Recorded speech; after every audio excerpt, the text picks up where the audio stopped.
What's up, everybody? Andy Hateley here. We're about to go through the Orange Beast right here next to me and see what's up with it. Find out what we got to do before Texas, and I believe I have to do a clutch.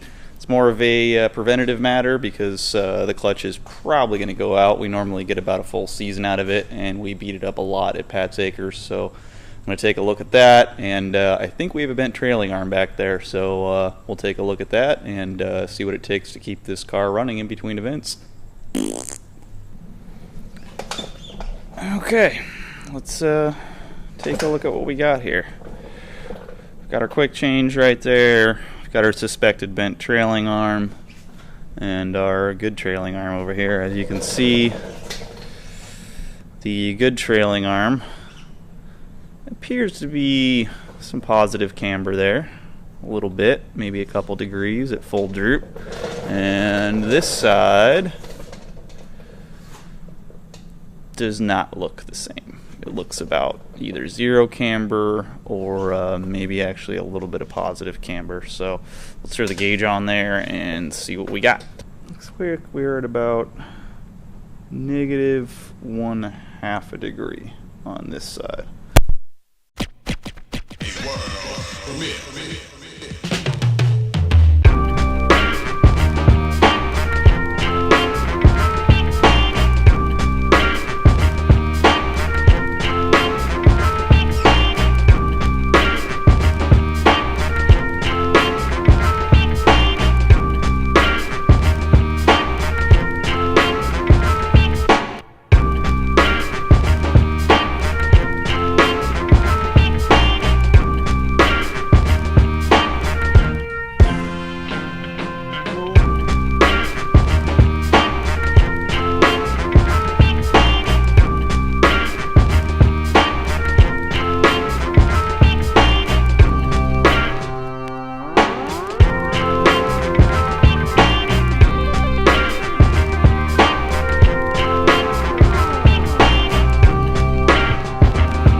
Alright, so quick change is out of the car. Looking nice and empty back here. Light's not very good, but there's no quick change in there anymore. Let's go take a look at it. So here is a Winters quick change differential. As you can see, it is freaking huge and very tall. So, as you can see, size comparison here to the old diff, which is right over here, is pretty extreme. Yeah, it's lying under pieces of my go-kart. But also, if you notice, the center line of, you can't really see it that good from this angle, but the center line of where the drive shaft bolts up on the input is relatively even, maybe a few inches lower than the outdrives here, because the pinion comes straight through to the ring and comes out to the outdrives here. Quick change, it's a little different. So first thing you're going to notice here about the quick change is that the input and the outdrives, there's a very large difference here, about 6 inches or so. So the quick change itself has to be either mounted lower. Some people flip it upside down and make it work that way. Personally, I just left it the way it is, specifically because the drive shaft setup on the E30, this guy right here, the input needs to go through the center of the diff right here. It's a little dark. Let me see if I can find a flashlight here, shed some light on this situation. So it has to make it through this hole here. So as you can see, if my stupid gimbal would agree with me, there we go. As you can see, there's really no way to move the differential down because it'd probably be rubbing on the ground, and then the angle of the drive shaft would be all messed up. So what that does is it takes my outdrive points that I had with the previous diff, and they are much higher now. So that led to us having some axle problems because we were overextending the axles pretty much. They weren't long enough, so when the car would compress, it would just pull them apart. So things to think about if you're thinking about switching to quick change. Give you a brief description of how this thing basically works here, how it's different from a regular differential. So input here, you have a long shaft that goes all the way to the back, under the ring gear, under the pinion gear, or under the ring gear, yes, and under the pinion gear and all that. Comes to the back here. Don't really want to take this off right now because it's on the stand, so I'll just explain it. But you can see it comes to the back, comes to one gear right here. That gear transfers the power to this gear up here. This gear, which is actually attached to your pinion gear, comes out to the ring gear and spins your diff and spins your tires and makes you happy when you do burnouts and stuff. So the way you change your gearing is by swapping these two gears out. Right now I have a 21 tooth and a 21 tooth, which gives me a 410 final drive. Then I have a variety of different gears that'll get me anywhere from, I believe I have 3.7, 3.9, 410, 427, and I believe like a 440 or a 435 or something like that. And you can swap those two gears to get different gearing. So this one's a 21-21, so you're 410 either way you do it. But if you have, say, like a 27-29, which I think is one of the gear sets, you'll get a 427 with the larger gear on bottom and the smaller gear on top, I believe. And if you flip those, you get like a 3.7 or a 3.9 or something like that. So what's cool about it is you buy one gear set and you essentially get two sets of gears, unless you're on the 410, which is a 21-21. So it's a pretty cool little thing. Stands up to a lot of abuse. I know these are in cars with 1,500 horsepower, and they hold up. I was talking to Rick from RTS, and he basically told me with Alex Hillebrand's car, which is making about 1,300 to the ground, they go through a diff a year pretty much, which is pretty good for 1,300 horsepower. And if you've seen the way Alex drives, he's pretty abusive on his cars, so it's pretty impressive that it lasts that long. But this thing I'm expecting to get 2 or 3 years out of.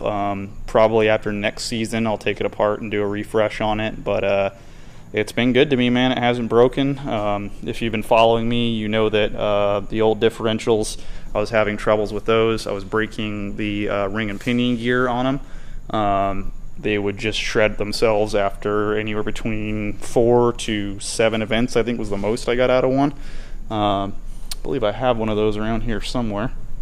Let's see if we can find a shredded pinion gear. What does this guy look like? Oh yeah, there's a shredded pinion gear for you. You can see the missing teeth there. It's a little tweaked, a little messed up, missing a couple teeth. So that's basically what happens. And then usually it damages the ring gear in the process. You can see what a fresh one should look like there.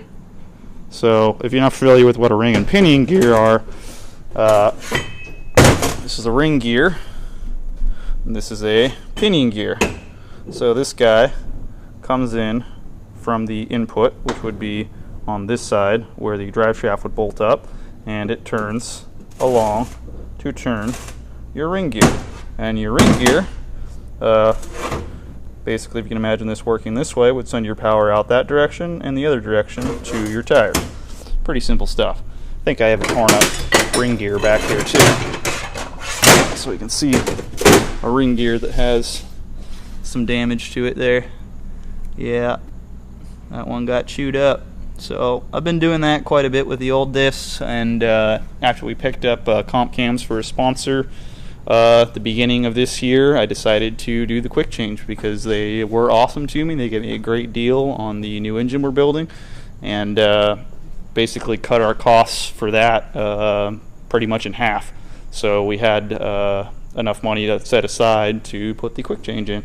So we did, and when the engine is done for next year, we should have a pretty unstoppable package. With our quick change diff and our NASCAR trans and our RHS block, it's going to be an awesome drivetrain finally in this car. If you haven't been following me, the car currently has a LS3 crate engine in there, which is relatively stock bottom end, just a little bit stuff done to the head, chromoly push rods, dual valve springs, basically stuff just to keep it happy, sitting at high RPM, like drift cars do for sustained periods of time. The stock push rods tend to bend when you do stuff like that, when you hit high RPM for too long. So, yeah. That's about it, I think, for tonight. It's like 4 a.m. or something right now, so I'm going to pack it up here in a minute and get out of here. Up next, we will be tackling the transmission. Let's bring some light over here. Let's show you what I got to do. So, got to pull out that guy. That's coming out next. We'll change the clutch. We will get the quick change back in there, and should be good to go. And then we can figure out what's going on with this bent trailing arm back here. So, you might be able to see a little better now. Let's take a look at that. I'll show you guys what happened. Or, I still don't know what happened, but I'm hoping to figure out what happened. But as you can see, both are at full adjustment right now. And this guy obviously has some positive camber there. I mean, you can see it. And this guy has very little positive camber. It actually has a degree of, half a degree, I believe, of negative. So, oh, this is actually drooped a little further down because I took the shock off here. So normally with a suspension it wouldn't be drooping that much, but that's another thing I'd like to address. I'd like to get maybe a little bit longer shocks under here and get a little extra droop out of the car. But we'll save that for next year. Hopefully some tube frame control arms for next year. I got some ideas about what I want to do here. They might be too far from reality to make work, but I'm going to talk to some suspension gurus and see if we can figure out how to make some tube frame arms that are angle adjustable as well as camber and toe adjustable. It's hard to see from here. Maybe I can get a straight up shot here. So, as you can see, the trailing arms come off the car at an angle. I believe it's 15 degrees. The DTM cars back in the day had a lower angle off the trailing arms, which drastically changed the camber and toe changes throughout compression, which I believe will really help this car find its own and make more traction throughout its suspension travel. I've told people this before, they're saying, why are you still with the E30? And I tell them because I don't think I've taken this car to 100% yet. Once I've taken it to 100% and I'm still not satisfied with it, or I don't think it's, completely competitive in Formula Drift, then I might think about changing chassis. But, it's fun to figure out stuff that, no one has figured out yet, and make it all work. It may take more time, but in my opinion, that's just a little bit more rewarding. So I think I'll cut it there. Do some stuff for the transmission when I pull that out, and we'll get this thing back going.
So, got the new clutch on here. GoPro died, so I didn't get a chance to record the process of putting the new one on, but new clutch, new flywheel, all new surfaces.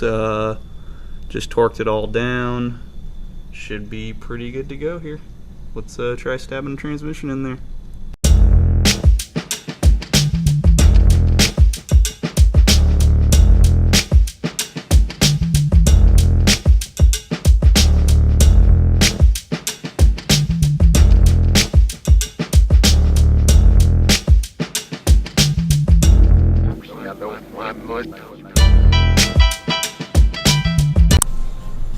Okay, so car is ready over here. Got her on the ground.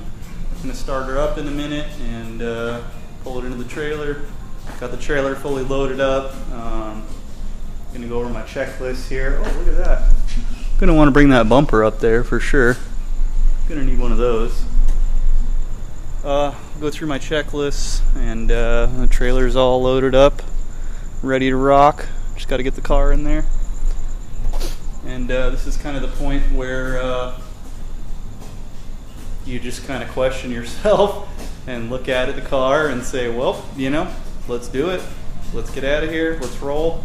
I've learned after being on the road for so many years and going to so many events that it's best not to stress over it. It's best just to get out of here. You can find just about anything you need while you're on the road or while you're at the track. So, yeah, it's time to pull her on out of here. Head out to Texas. Woo!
that's it, ladies and gentlemen. Shop is empty. We are off to Texas in the morning.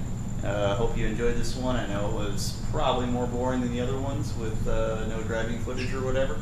But just wanted to give you guys an idea of what it takes to do all this and make it to the events and all that. So the road to Texas begins.